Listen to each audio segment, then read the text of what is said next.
हम लोग वचन की ओर चलेंगे। निकाल लेंगे भजन संहिता 145 अध्याय, उसका 18 और 19 वचन को पढ़ेंगे। लिखा है यहाँ पे, ध्यान सुनिएगा सभी लोग, मैं ज्यादा समय नहीं लूंगा। जितने यहोवा को पुकारते हैं, अर्थात जितने उसको सच्चाई से पुकारते हैं, उन सबों के वह निकट रहता है। पहली बात को जाने कि परमेश्वर अनुग्रहकारी है, दयालु है, विलंब से क्रोध करने वाला है।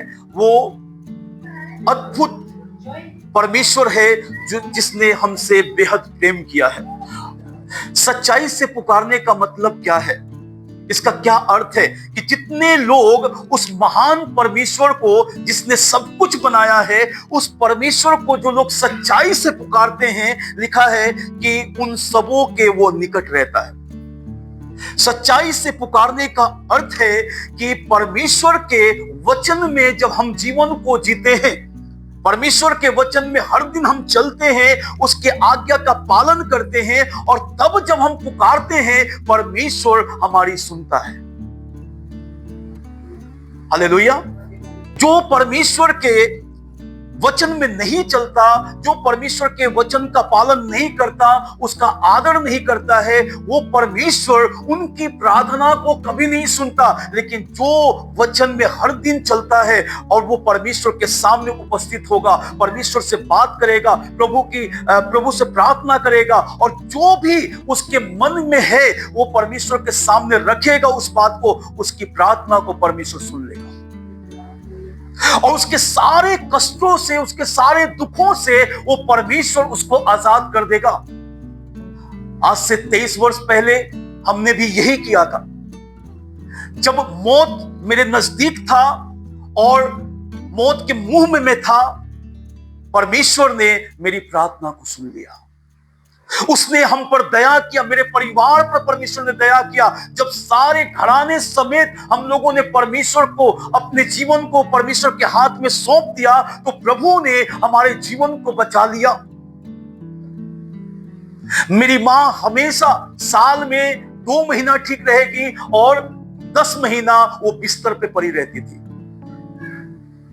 लेकिन जब परमेश्वर ने काम करना शुरू किया, जब हम लोगों ने प्रभु के हाथ में सौंपा, प्रभु ने पूरी तरह से मेरी मां को भी स्वस्थ किया और उसके बाद से वो बीमार नहीं पड़ी। और पता है, मेरी मां इतना वो परमेश्वर के उपस्थिति में चलने लगी कि वो डेली प्रार्थना में 5 से 6 घंटे प्रार्थना में समय बिताती थी। सप्ताह में एक दिन जरूर उपवास रखेगी और वो परमेश्वर से इतना प्रेम करने लगी। पता है कितने साल के एज में? 70 साल के एज में।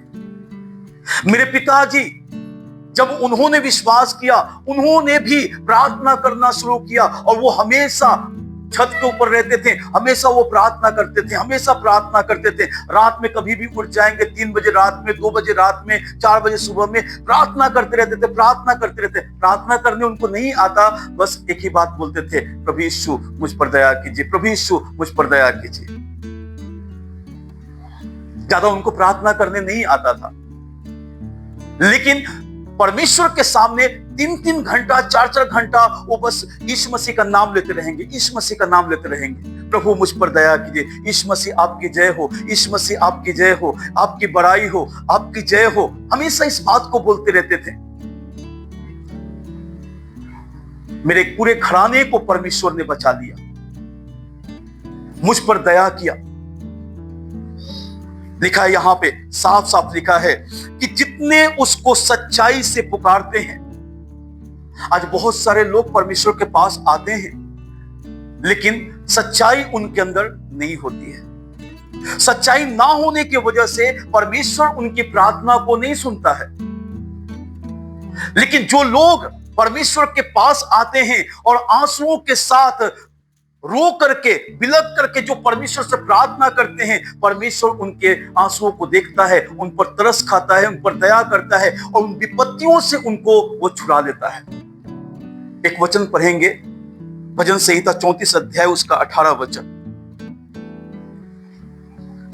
34 का 18। यहोवा टूटे मन वालों के समीप रहता है और गुस्से हुओं का उद्धार करता है। हालेलुया। क्या लिखा है? यहोवा टूटे मन वालों के समीप रहता है और पिसे हुओं का उद्धार करता है। जिसका मन टूटा हुआ है, जो बीमारियों से, दुखों से, तकलीफों से, समस्याओं से, दुष्ट आत्माओं से वो पीस दिया गया है, वचन में लिखा है कि वो उनके समीप रहता है जो टूटे हुए मन के साथ परमेश्वर के पास आते हैं, जो परमेश्वर को अपना जीवन सौंप देते हैं। पिता, आप मेरे जीवन में काम करें, परमेश्वर आप मेरा उद्धार करें, आप मुझे सारे समस्याओं से छुड़ाएं। और जब वो आंसुओं के साथ में प्रार्थना करता है, सच्चाई से प्रार्थना करता है, नम्रता और दीनता के साथ जब वो प्रार्थना करता है, परमेश्वर उसके सारे विपत्तियों से, लिखा है उसके नीचे जब पढ़ेंगे, लिखा है कि परमेश्वर उनको सारे विपत्तियों से वो छुड़ा देता है, सारे विपत्तियों से, एक दो से नहीं, सारी विपत्तियों से वो आजाद करता है। जो लोग सच्चाई से परमेश्वर को पुकारते हैं। आगे लिखा है, जब भजन संहिता इसका 145 का 19 जब पढ़ते हैं तो लिखा है कि वह अपने करवैयों की इच्छा पूरी करता है।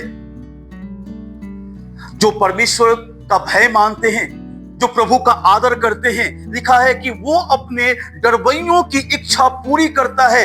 आपकी जो भी इच्छाएं हैं, आपके मन में जो भी बातें हैं, जिस भी विषय को आप परमेश्वर के सामने लेके आए हैं, आपकी इच्छा है कि मैं चंगाई को पाऊं, आपकी इच्छा है कि परमेश्वर मुझे मेरे सारे बंधनों से छुड़ा दे, आपकी इच्छा है कि परमेश्वर मुझे आशीषित करे, आपकी इच्छा है कि परमेश्वर आपके जीवन में वो अद्भुत रीति से काम करे। जो भी आपकी इच्छा है, आपको सामर्थ से भरे, अभिषेक से भरे, वरदानों से भरे, जो भी आपकी इच्छा है, आप अच्छे जॉब के लिए इच्छा है, आपको अच्छे बिजनेस की इच्छा है, चाहे किसी भी चीज की इच्छा है, परमेश्वर आपकी इच्छा को पूरी कर देगा। वो अपने डरवैयों की इच्छा पूरी करता है। जो लोग परमेश्वर का आदर करते हैं, जो प्रभु का भय मानते हैं, उनके इच्छा को परमेश्वर पूरी करता है। आगे लिखा है, और उनकी दुहाई सुनकर उनका उद्धार करता है। जो लोग सच्चाई से पुकारते हैं परमेश्वर को, उनकी दुहाई को परमेश्वर सुनता है, उनके उस विनती को परमेश्वर सुनता है और उस विनती को सुन करके उनका उद्धार करता है। हालेलुया। किसी समय में टूटे हुए मन के साथ मैंने भी प्रार्थना किया। जब मैं उन बीमारियों से ग्रसित था, उन तकलीफों से ग्रसित था, दुष्ट आत्माओं ने पकड़ लिया था, तो मैंने भी, डॉक्टर्स बोलते थे कि किस बीमारी का इलाज करें, इसके शरीर में इतनी बीमारी है कि किस बीमारी का इलाज करें, ये बीमारी का ये घर है, इतनी बीमारियां इसके शरीर में हैं। जब परमेश्वर का वचन हमारे पास आया तो मैंने भी जब इस बात को जान लिया कि परमेश्वर इस संसार में इसलिए आया है ताकि हमारा उद्धार करे और उस दुष्ट के सारे बंधनों से हमको छुड़ा ले, हमारे सारे बीमारियों से आजाद करे, और वो हमें बुला रहा है। लिखा है कि हे सब परिश्रम करने वालों और बोझ से दबे लोगों, मेरे पास आओ, मैं तुमको विश्राम दूंगा। जब इस आवाज को मैंने सुना, उसके बाद मैंने परमेश्वर के सामने जाके प्रार्थना किया और मैंने कहा कि परमेश्वर, मैं अपने दुखों से दबा हुआ हूं, मैं तकलीफों से मैं दबा हुआ हूं, मैं अपने सारे इन चिंताओं से दबा हुआ हूं, मैं रोग से दबा हुआ हूं, दुष्ट आत्माओं के बंधनों में मैं पड़ा हुआ हूं, मुझे आप आजाद कीजिए। जब मैंने प्रार्थना करना शुरू किया, आप तो विश्वास कीजिए, आज मैं आपके सामने हूं।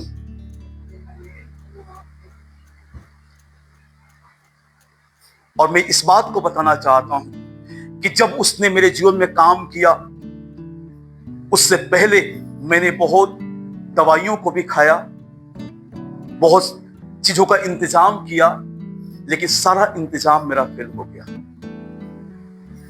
बीमारी और बढ़ती जा रही थी। हालेलुया। बीमारी और बढ़ती जा रही थी।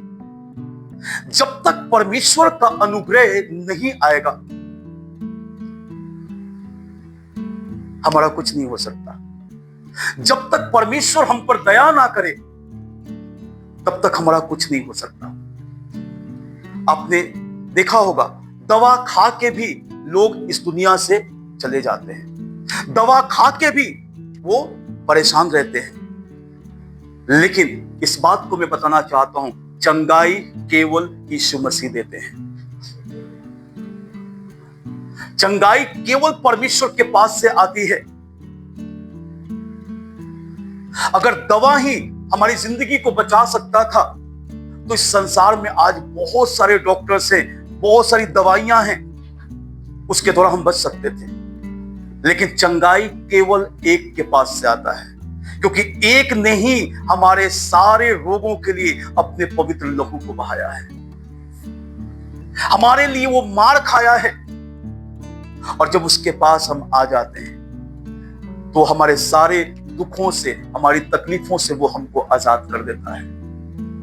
आप तो विश्वास कीजिए, परमेश्वर ने मेरे जीवन को तो बचाया ही, उसके अलावा भी बहुत सारे लोगों के जीवन को परमेश्वर ने बचाया। जिसके जिसके पास परमेश्वर का वचन गया उनके जीवन में प्रभु ने काम किया। प्रार्थना में एक बहन आती हैं, उनको ब्लड कैंसर था और उनके हस्बैंड 2014 की बात है, 14 या 15 की बात है, जब उनके हस्बैंड लेकर के आए थे। उनका कीमोथेरेपी चल रहा था उस समय, बहुत परेशान थे, बहुत तकलीफों में थे और आकर के बस वो रोने लगे। कोई लेके आया था उनको, वो आके रोने लगे, रो रो करके अपने मन की बातों को उन्होंने बताया। मैं बोला कि ठीक है, दुख है आपको, मेरे सामने आप रो रहे हैं, लेकिन इस आंसू को परमेश्वर के सामने बहाइए और आप देखेंगे परमेश्वर की महिमा को। और पता है, वो अपने ब्लड कैंसर से वो बहन आजाद हो गई। आज वो दवा नहीं खाती और कैंसर का चौथा स्टेज था। आप समझ सकते हैं, चौथे स्टेज में जाने के बाद इंसान बच नहीं सकता है। उनके लिए लगातार हम लोग प्रार्थना करते रहे, लगातार प्रार्थना करते रहे और परमेश्वर ने पूरी तरह से स्वस्थ कर दिया। अब वो प्रार्थना में आते हैं और बड़े आनंद के साथ उनका पूरा परिवार प्रभु को अपना जीवन सौंप दिया। आज मैं इस बात को बताना चाहता हूं, केवल यीशु मसीह है जो हमारी जिंदगी को बचा सकता है। अगर हम उसके हाथ में अपना जीवन सौंप दें तो वो हमें बचाने के लिए सामर्थ्य है। अगर हम उसके हाथ में अपने जीवन को ना सौंपे, बहुत से लोग आते हैं प्रार्थना करवाने के लिए, लेकिन वो आते हैं सिर्फ अपने काम को निकालने के लिए, है ना, अपने स्वार्थ से आते हैं कि मैं केवल ठीक हो जाऊं बस। नहीं, परमेश्वर क्या चाहता है, उसने हम सबको बनाया है अपने स्वरूप, अपनी समानता में, और वो चाहता है कि मेरे बच्चे हमेशा मेरे सामने रहें, हमेशा मेरे साथ रहें, है ना। वो परमेश्वर चाहता है कि मेरे बच्चे हमेशा मेरे साथ बने रहें और हर एक शैतानिक काम से वो अपने आप को अलग करें, हर एक इस संसारिक भोग विलास से वो अपने आप को अलग करें, हर प्रकार के इस गलत कामों से अपने आप को अलग करें और वो मेरे पवित्रता में वो चले, मेरे वचन में चले, मेरे हर एक बातों को माने। और जब हम परमेश्वर के हाथ में अपने जीवन को सौंप देते हैं, उस परमेश्वर के वचन के अनुसार अपने जीवन को हम बनाते हैं, तैयार करते हैं, वो परमेश्वर हमारे जीवन को बचा लेता है। विश्वास कीजिए, वो हमारे जीवन को बचा लेता है, वो हमें नष्ट नहीं होने देगा। लिखा है कि जितनों ने उस पर विश्वास किया उसने उन्हें परमेश्वर का संतान होने का अधिकार दिया।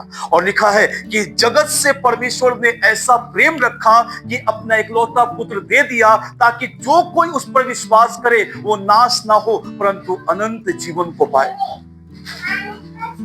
हालेलुया।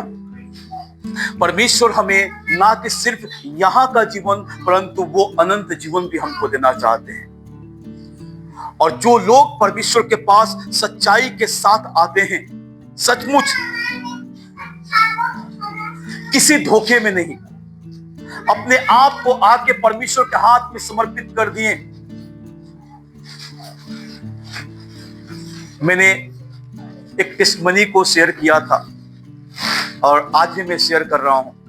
एक व्यक्ति को कैंसर का रोग हो गया और उस व्यक्ति जब डॉक्टर के पास गया हॉस्पिटल में, डॉक्टर ने बोला कि आपका कैंसर का 4था स्टेज है और अब आप 2 महीने तक जिंदा रहेंगे, उसके बाद आप इस दुनिया से चले जाएंगे, आपका टाइम 2 महीने के बाद खत्म हो जाएगा।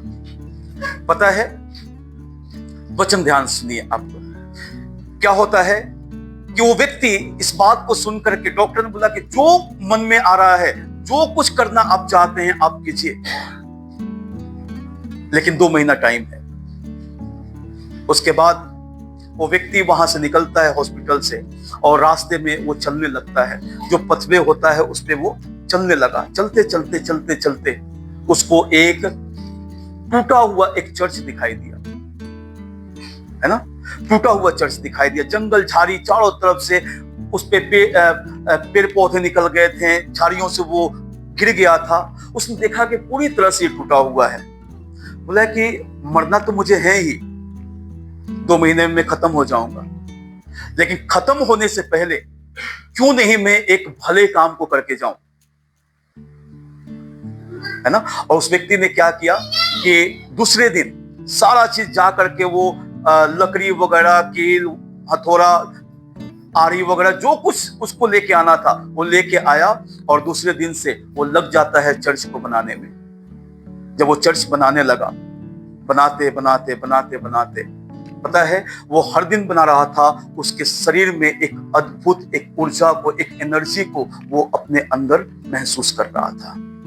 वो बनाते जा रहा है, बनाते जा रहा है, कोई थकान नहीं, कोई उसके शरीर में कोई दिक्कत नहीं। वो बना रहा है, अपने काम में लगा हुआ है और एक उमंग के साथ में वो उस चर्च को बना रहा था। बनाते बनाते बनाते बनाते 1 महीना टाइम लगा और पता है 1 महीने के बाद उसने अपने शरीर में देखा कि डॉक्टर ने बोला था 2 महीने में खत्म हो जाऊंगा, लेकिन मेरे शरीर में ये इतनी एनर्जी कहां से आ रही है।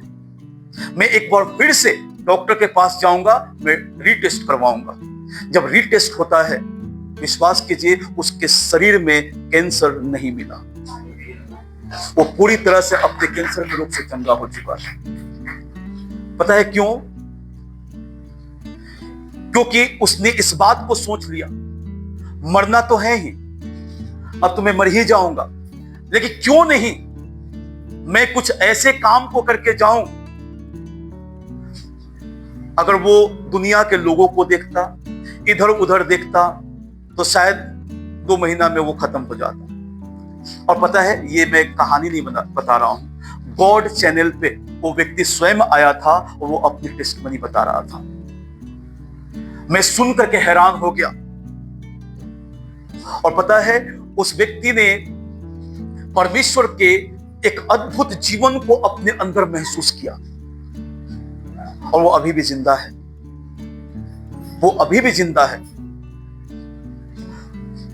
जीवन केवल परमेश्वर देता है। अगर हम इस बात को सोच लें कि हमारा जीवन अगर परमेश्वर के हाथ में मैं सौंप दूं, तो वो मेरे जीवन को संभाल लेगा, वो मुझे नष्ट नहीं होने देगा। अगर हम अपने आप को समर्पित कर देते हैं, प्रभु के हाथ में अपना जीवन सौंप देते हैं, तो वो हमें संभालना जानता है। वो हमें संभालना जानता है। अब मैं आंटी को ये पेन दे करके मैं जा रहा हूं, आंटी मैं कहीं जा रहा हूं, इसको संभाल कर रखिएगा, मैं आऊंगा तो आपसे लूंगा। जब मैं आऊंगा तो मुझे पता है कि मुझे सुरक्षित ही मिलेगा, क्योंकि मैंने जिसके हाथ में दिया है वो बहुत रिस्पॉन्सिबल पर्सन है। वो बहुत हर एक विषय पे वो बहुत गंभीर है। मैंने इनको दे दिया, मैं आया और मैंने ठीक अपने उस पेन को वैसे ही पाया जैसे मैंने दिया था।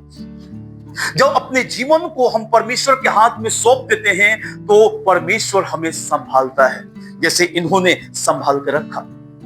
वैसे ही परमेश्वर हमारे इस आत्मा को संभाल कर रखता है, हमारे इस शरीर को संभाल कर रखता है, हमारे प्राण को संभाल कर रखता है, जब उसके हाथ में हम लोग सौंप देते हैं।